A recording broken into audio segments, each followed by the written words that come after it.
if by chance you were caught up in a gang war and these people threw you off the car, because that's what they do, they throw these people off the car, they say get out, get out, get out, get out, and they leave you in the desert, then the officers might pick you up and take you back to the camps and take you back to the detention centers where you will stay because you don't have any money to be undetained. So that's the second reason you need security. You need to be able to be secure enough to know that the person smuggling you across the desert isn't going to leave you in the desert. How are you gonna smuggle me after I paid you $3,500 to throw me off your truck? Bros, I'm not coming off the truck. I am not coming off the truck. And that's what I'm telling you. We will die there. Are you silly? 3,500. I've sold my house. I've sold my husband at this point. 3,500. You guys are.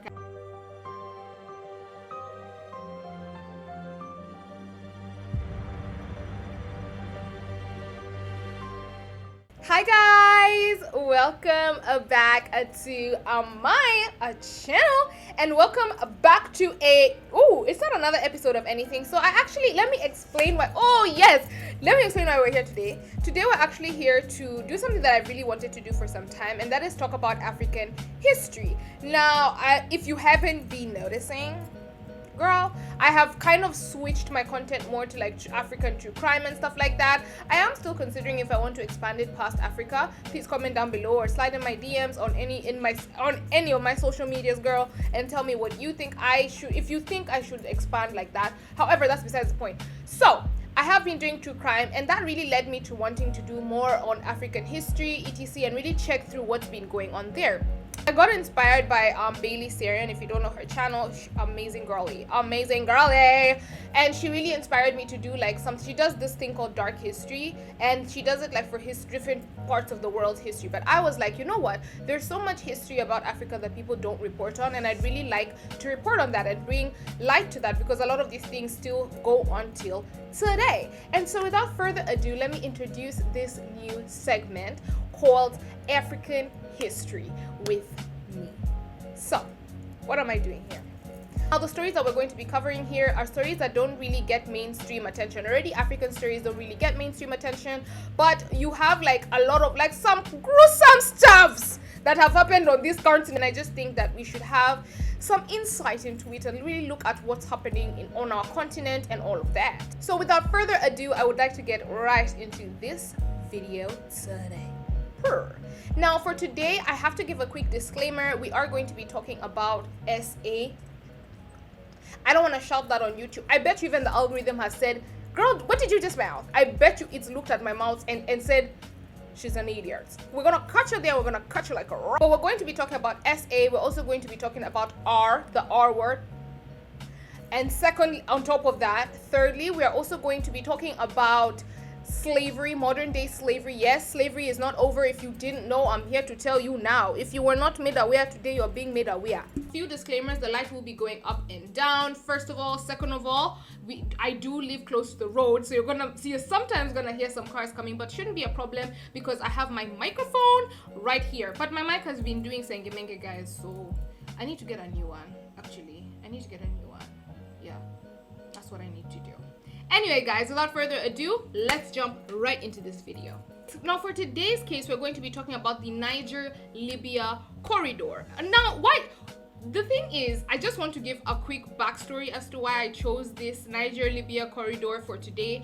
Now, if you don't know anything about this corridor, it is attributed to the facilitator for modern day slavery. This corridor has actually caused a lot of controversy because the corridor is used by millions of Africans, by thousands of Africans every single year to cross over from Africa, illegally, to cross over from Africa to Europe. And I remember when this whole thing with Ukraine was going on, and I completely feel very much so empathy towards the people in Ukraine. I really hope, Putin, cut it out. Cut the cameras. Dead ass.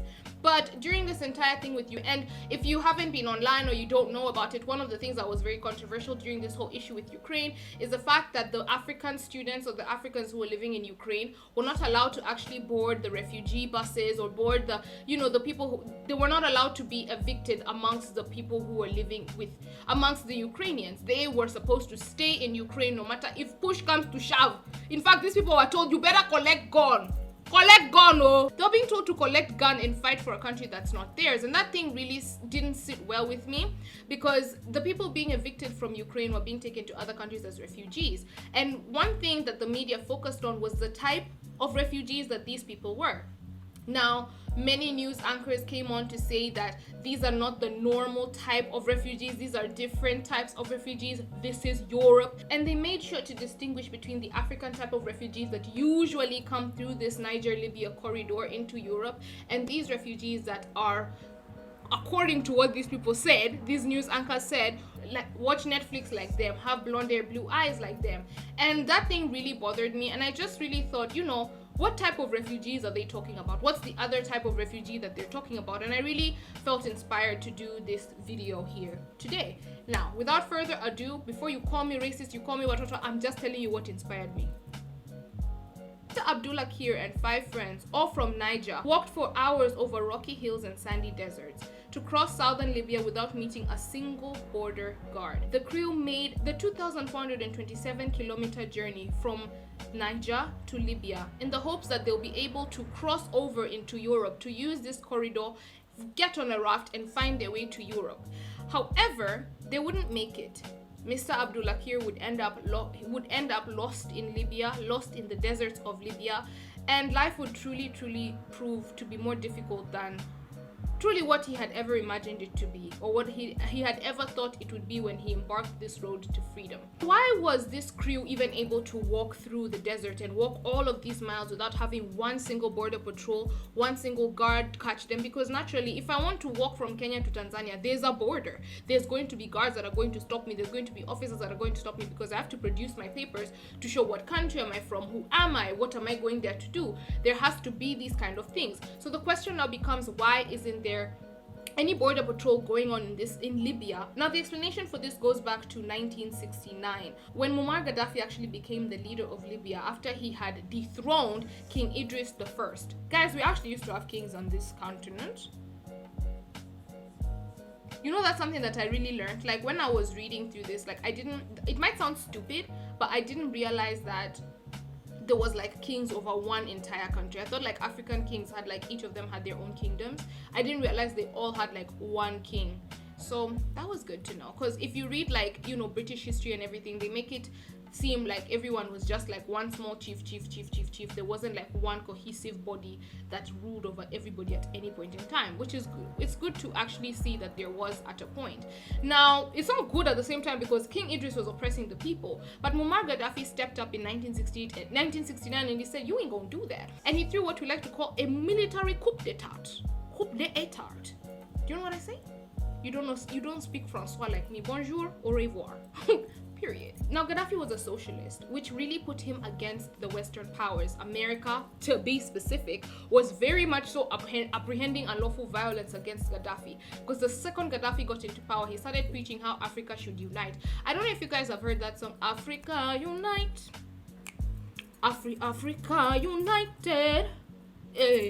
Africa Unite. Africa United. That's what Muammar Gaddafi was all about. He truly didn't want to be friends with the West. He didn't desire to be friends with the West. He only wanted a united Africa. In fact, Muammar Gaddafi's work really did inspire the beginnings of the African Union. Muammar Gaddafi's work even till today inspires the African Union. One of his brightest ideas was to create a single currency for African countries. So I'm not sure, I'll put the name of the currency here because I forgot right now. He wanted Africa to be like the EU. He wanted Africa to be like the European Union, and he was taking very progressive steps towards that. However, the problem becomes that when you are attempting such a big goal, when you want to create this thing bigger than yourself, bigger than life, something that's going to outlive you, your children, and many generations to come, you cannot do it within the 4 years. I'm sorry. You guys will say I'm advocating for dictators. I'm not. I swear to God, I am not. But the person that is going to undertake such a big task is not going to be able to be doing it in 4 years' time, which is the amount of time people usually stay in power, or people are supposed to stay in power in normal democratic countries. 4 to 5 years latest. When you're passing 5 years, it's starting to give authoritarian state. Now, with Gaddafi realizing that it's not going to take that small time, he now became a dictator. and he properly gave the people of Libya a good reason to not like him. Let me tell you one thing about people. People don't want to continuously be oppressed and be pushed into a box that they don't want to be pushed into. The Libyan people, in so much as yes, in the beginning they were happy with Gaddafi's rule, Gaddafi's continuous need to unify Africa and continuous need to prove that Africa is better, Africa is bigger, Africa is what, he demanded a lot from his people in terms of taxes, because he had to build up Libya's, what are they called? Libya's armed forces. So a lot of the people were now suffering and they didn't want him again. And it's like, this man is not leaving. So naturally you look at the person who was your protector as now your new oppressor. Now the second that this kind of sentiment and mentality gets into the minds of the people in your society, the second a government loses the support of its people, that government is steadily on its way out, on its way to its decline.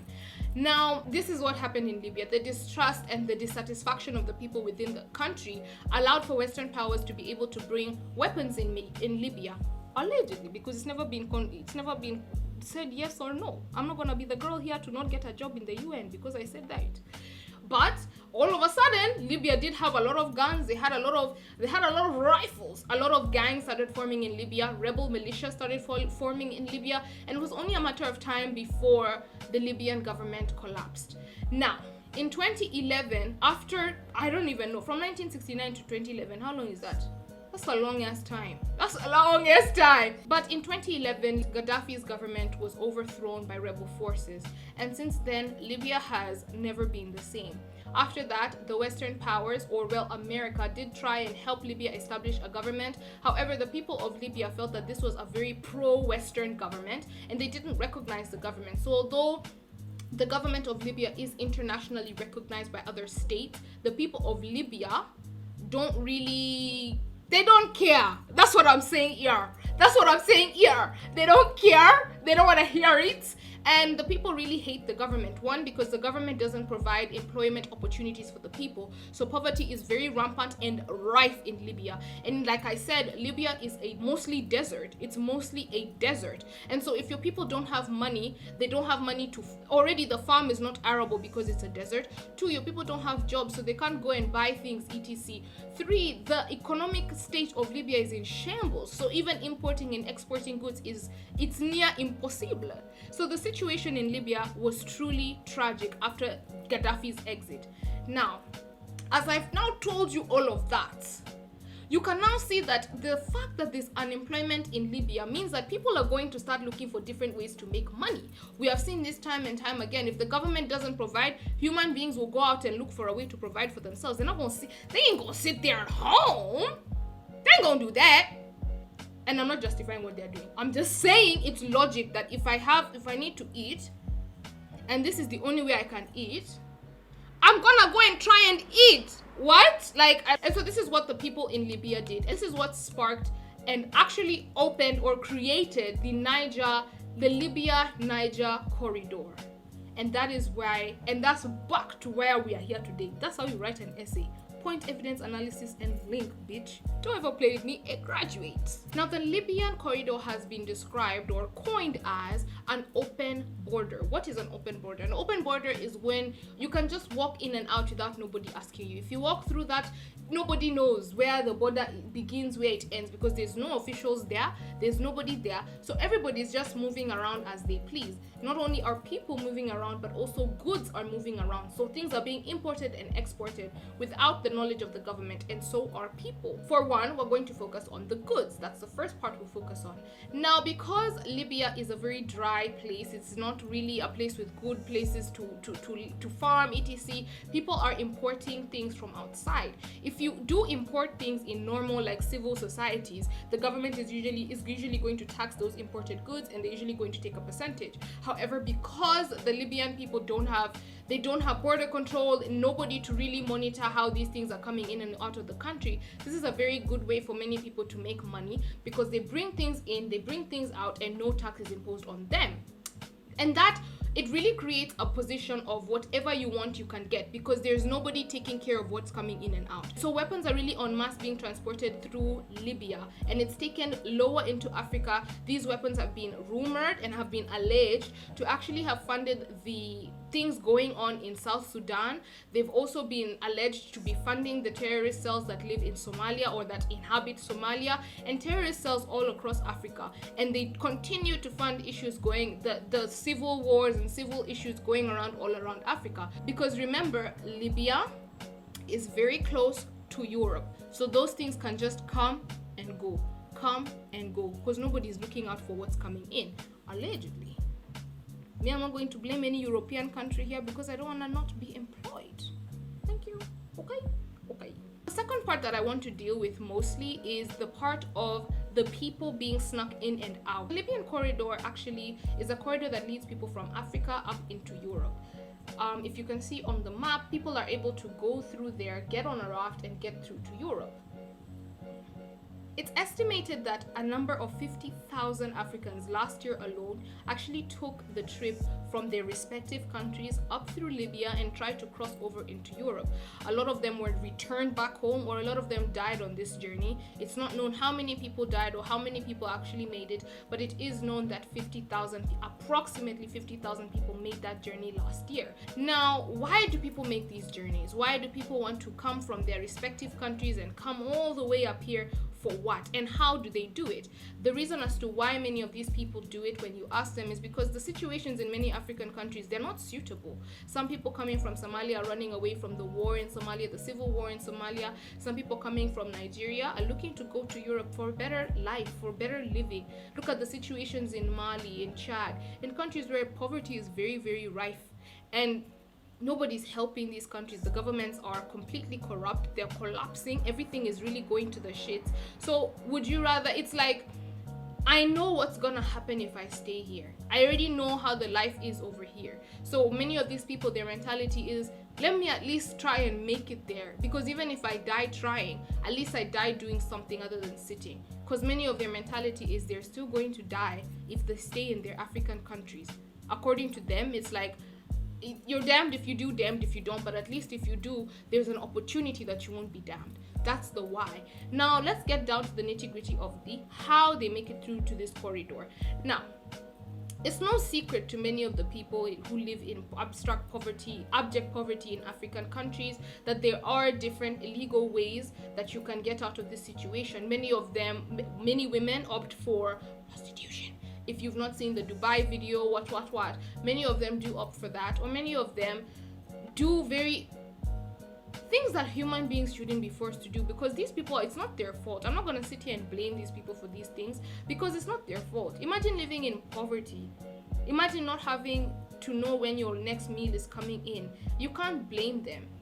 This is why they do this. This is why they go through that, because it's so difficult. Now, what usually happens is, upon finding out about this corridor, I don't know how they find out, I don't know who tells them, but a lot of this information does circulate. Obviously, if someone knows that I can help you, I'm gonna tell you this and this and this is how you're gonna do it, unless you're a selfish bitch. But anyway, if someone knows that this thing is going to help you, they're gonna tell you. So many of these people, this information passes from person to person, because it's not like at your known thing that at your it's a scholarship. No, it's illegal. So they pass this information from word of mouth to word of mouth. Once you find out about this, you get in touch with somebody who is going to get you across the border. Now, what does this mean? The people who usually get these people across the border are called smugglers. Now, once you get in touch with a smuggler, once you put through to a smuggler, you have a conversation about how much money you will need to get there. One, in order, because they can't come get you from Somalia. You have to make your way up. Get to Niger, from Niger, cross from Niger into Libya, from Libya to Europe. So you have to find your own way to Niger. So they'll tell you this is the approximate cost it's going to take you to get from Niger. Some of them do have networking that goes all the way that broad, that they'll be able to get somebody to get you from Somalia and bring you up, but many of them don't. So you have to make it there by yourself. You contact them, they tell you that's how much it will cost to just get up by yourself. Then upon getting up by yourself, you need to now get money to pay them to smuggle you through the Libyan desert. And then on top of the smuggling through the Libyan desert, they now take you on a raft and take you to Europe, because that is Europe. Now, how much does this all cost?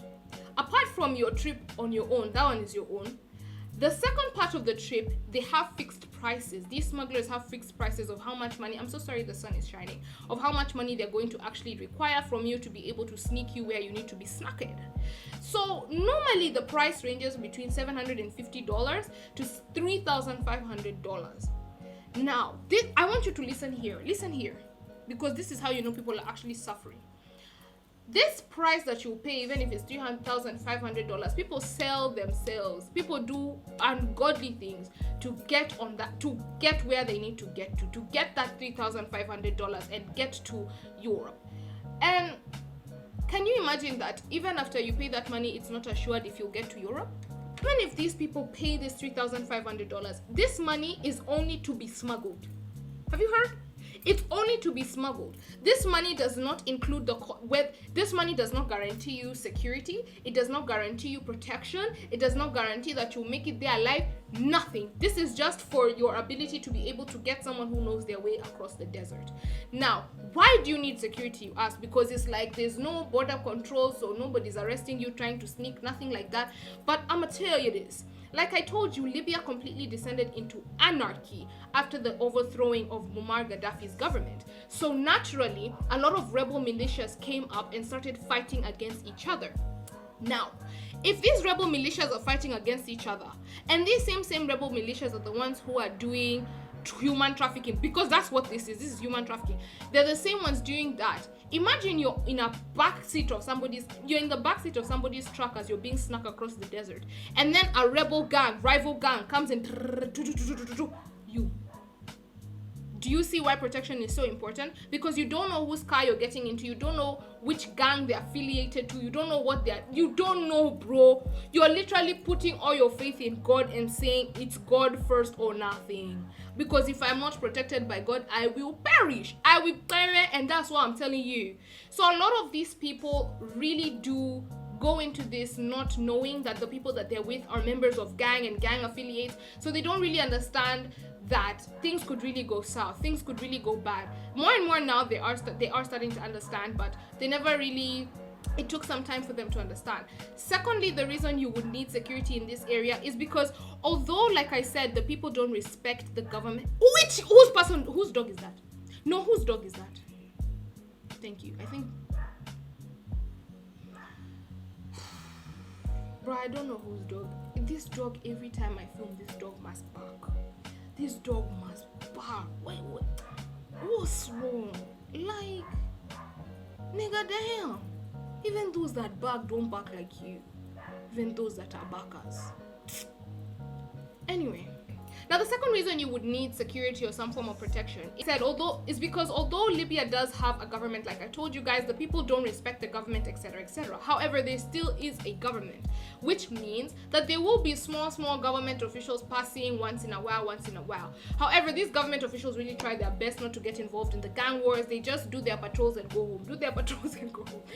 But if by chance you were caught up in a gang war and these people threw you off the car, because that's what they do, they throw these people off the car, they say get out, and they leave you in the desert, then the officers might pick you up and take you back to the camps and take you back to the detention centers where you will stay because you don't have any money to be undetained. So that's the second reason you need security. You need to be able to be secure enough to know that the person smuggling you across the desert isn't going to leave you in the desert.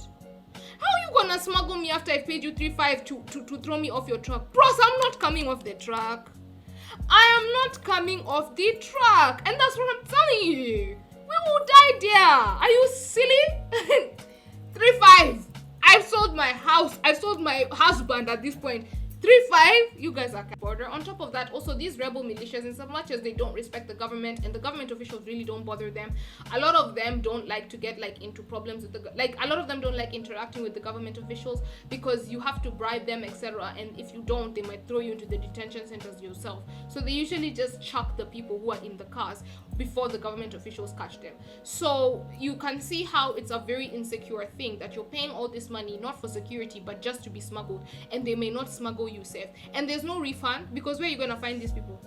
This is not a legal job. You think you're gonna go to his boss fit choke you, really choke you there. Are you crazy? You crazy. So one rebel fighter, that is a smuggler, was actually quoted saying, look, the border is open. You can do what you want. Smugglers, drug dealers, Al-Qaeda babes.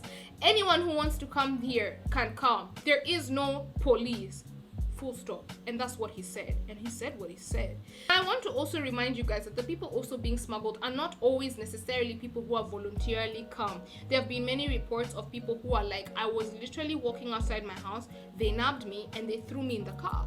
They nabbed me, they threw me in the car. They caught me and my children, they threw me somewhere. Like, many of these people actually being smuggled are not people who are voluntarily going. And if you get caught in that area and you don't make it to Europe, and you, for some reason, like I'm saying, you get stuck there, you're thrown into a detention center where you will really see life is hell for real. So one of four things can happen. You die, taken to the detention center, kidnapped, or sold into slavery. Now, of all of these things, the one that is quite assured by many people is death.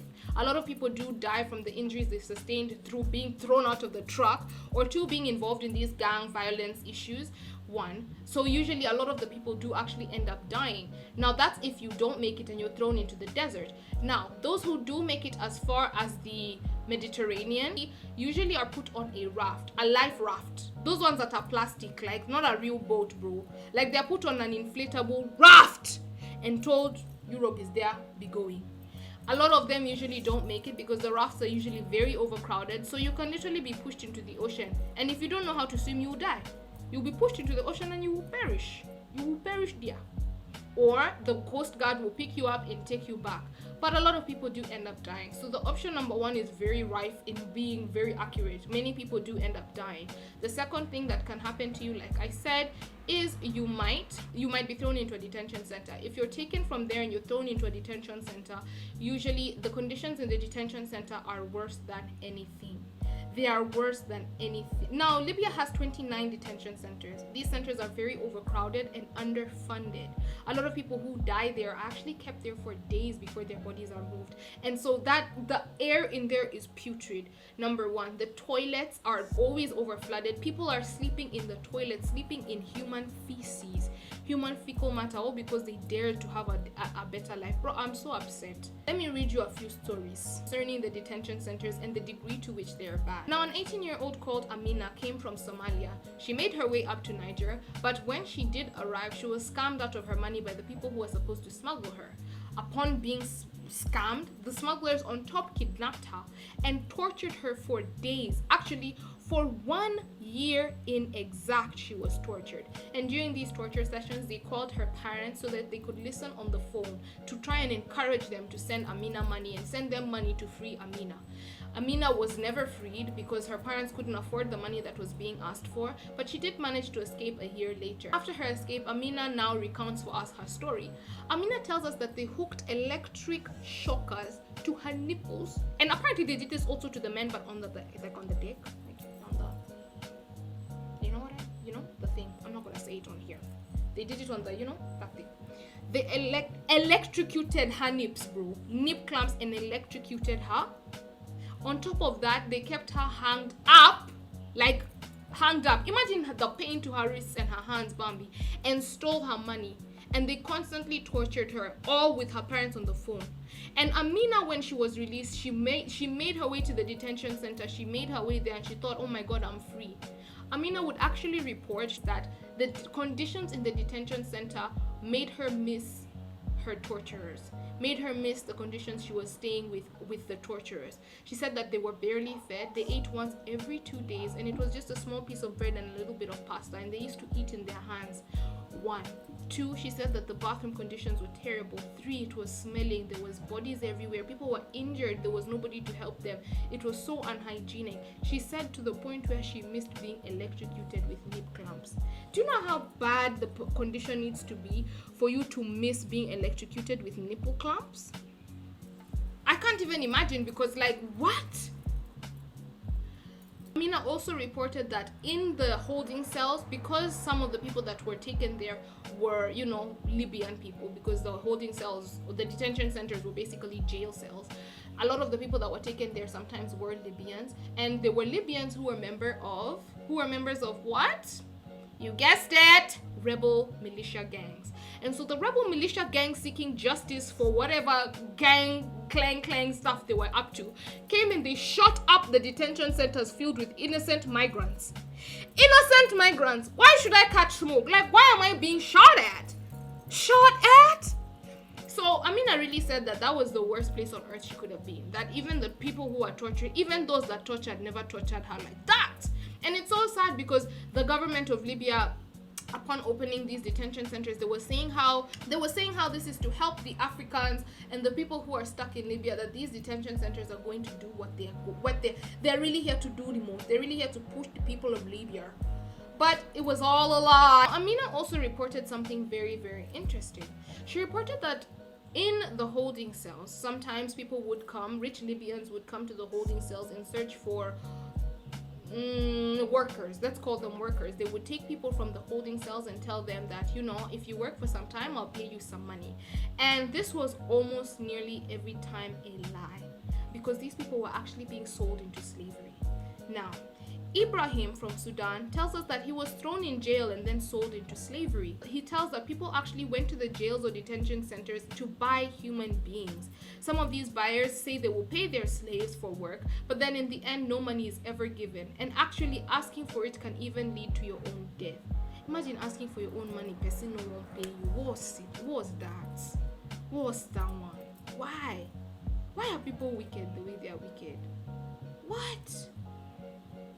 According to Ibrahim, they told him, "You are a slave, you black man," and on multiple occasions woke him up in the middle of the night to torture him. According to Ibrahim, his position was better than those that were left behind in the detention centers. Imagine you're literally in slavery, and someone is saying, what? So how bad is it for those people in the detention centers, for Christ's sake? For Christ's sake. On top of that, there's also a lot of sexual violence and abuse in these detention centers. And this isn't surprising, because if you don't know one thing about war, and even the reason that they say women and children first, is because women and children are usually the ones who suffer the most during such wars and etc. First of all, you're awed. On top of being awed, you can even be kept as a... And on top of that, because you're not strong like the men, all you are to these people is just a baby making machine.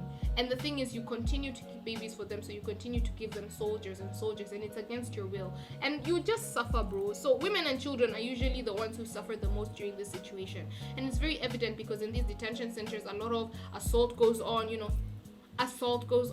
and a lot of R-ing by the officers themselves, the police officers themselves, and also their fellow inmates. On top of their fellow inmates, people who just come in randomly, pick a girl, buy her, and just go and do whatever they want with her. Now, Mariam from Sudan tells us the story of being abducted by 3 men one day on her way to the shops. The men forced her into a car and arred her and threw her out onto the road. Mariam still has wounds till this day. She still bleeds, and she's still depressed from all of this. It's times like this that I have to force myself to remember it's not all men. It's really times like this I have to force myself to remember it's actually not all men. Because if I don't, I'll scream. Now, as I've let you know, the situation in Libya is absolutely terrible. People are crossing over from Africa in search of a new life. An amazing new life, a place where they can settle down, a place where they can be helped, a place where they can do what they need to do, but they end up in these places. A lot of them do find a way. Now, a lot of the people do find a way to run away from the detention centers and escape, even though the detention centers are usually, very tight-knit in there, because the officers know that they can get money from the people they put in these detention centers. Mariam, along with all the people that I have mentioned in this video, have actually been offered, refugee status by their individual respective NGOs. They continue to try to find a way to cross over into Europe, because even though things are really bad where they are right now, things are so bad, even those in the detention centers, even though things are so bad, they absolutely refuse to go back to their countries. They say that they would rather cope with what's going on there than go back to their respective countries, because definitely the situation is worse. They've tried to talk to the NGOs. They've tried to talk to the NGOs to help them find a way to get into Europe. And on top of that, these respective NGOs have tried to talk to members of the European Union to accept these refugees to get into. It was even an issue recently where it was like Italy didn't want to accept these refugees, and a lot of the countries in the European Union didn't want to accept these refugees. This is something that really it was actually a huge contributor to one of the reasons Brexit happened, because Britain didn't appreciate the fact that these people could enter these respective countries illegally and still be able to move around all of the European Union. And so Brits felt unsafe, and they felt that it wasn't their responsibility to take these refugees in, that it was a burden on their economy. And actually, allegedly, the European Union, allegedly, don't come for me, the European Union offered to pay over $1 billion in aid for Niger to close its borders and stop migrants from trying to make their way to Europe. This deal, it's never been admitted publicly. However, multiple news sources and outlets have reported on it. I don't know if it's true. I don't have a degree in journalism. I don't know. Me, I'm just a girl sitting on her camera talking.